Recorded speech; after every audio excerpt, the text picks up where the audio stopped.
une information supplémentaire par rapport à la déréglementation que l'Europe veut appliquer aux OGM. D'abord, pour tromper la population, ils ne parlent plus d'OGM mais de NTG ou NGT. Donc déjà, une partie de la population n'est pas au courant de ce que ce sont les OGM, mais les NTG, ça va encore être beaucoup plus difficile pour savoir ce que c'est. Donc là, s'ils appliquent cette déréglementation, il n'y aura plus aucune traçabilité sur les OGM. C'est-à-dire que n'importe quelle parcelle pourra être cultivée, le paysan ne saura même pas qu'il sème des OGM. Donc, ils ont prévu deux catégories de NTG, les NTG1 et les NTG2.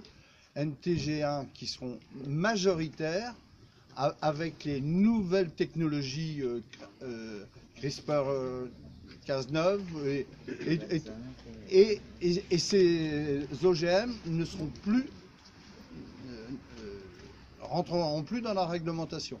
Et les NTG2, c'est une minorité qui est appelée à disparaître, qui devra subir la traçabilité.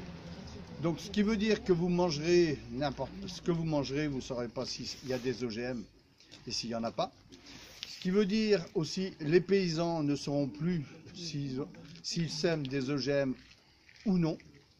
Ce qui veut dire aussi avec la pollinisation que l'agriculture biologique disparaîtra. C'est irréversible dans ces cas-là. Rapidement, il n'y aura plus de bio du tout. Ce qui veut dire aussi que sur la planète, il y a 4 grandes firmes qui pourront breveter le vivant. Donc il n'y aura plus de semences possibles. Les paysans seront obligés de s'approvisionner tous les ans chez eux. Alors, plus de bio, plus d'AOC, plus de label.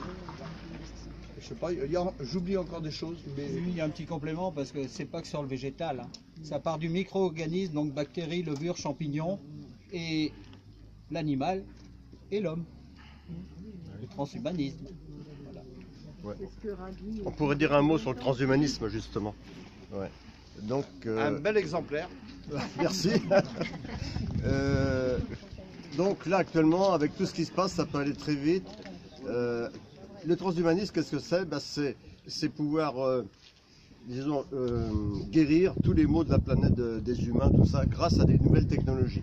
Donc les nouvelles technologies, elles sont bien sûr dans les grands pays industrialisés, mis en place, notamment tout ce qui est nanosciences, biotech, vous avez l'intelligence artificielle, en ce moment on en parle beaucoup, les génomes, les OGM en font partie, et si on ne résiste pas à tout ce transhumanisme, ben, faut être sûr et certain qu'on va devenir des zombies décérébrés.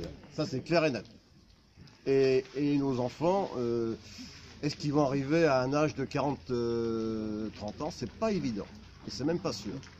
Donc on a les populations en ce moment, les citoyens et citoyennes ont beaucoup à résister, beaucoup à s'informer et ne pas rester à ne rien faire. Parce que ne rien faire actuellement et savoir, c'est de la lâcheté collective.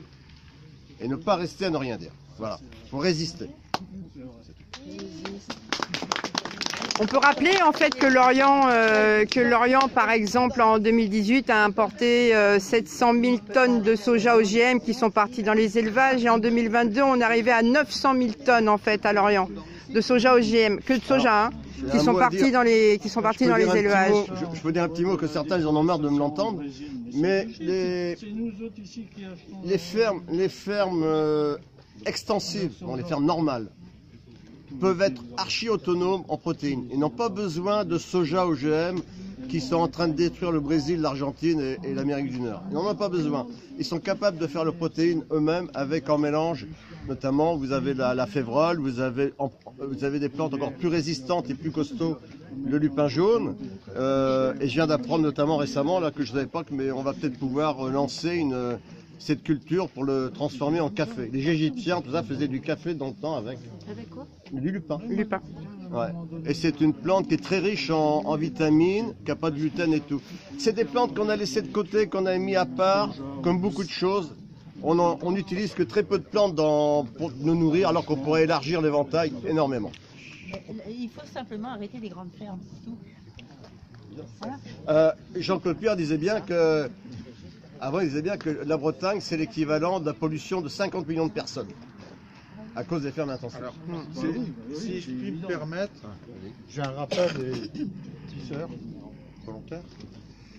On redémarre, nous, une action qui a été menée, donc, nous voulons des coquelicots. Je ne sais pas si c'est vous. Oui. Bon, eh bien, on est reparti là-dessus à Moëlan. Ok.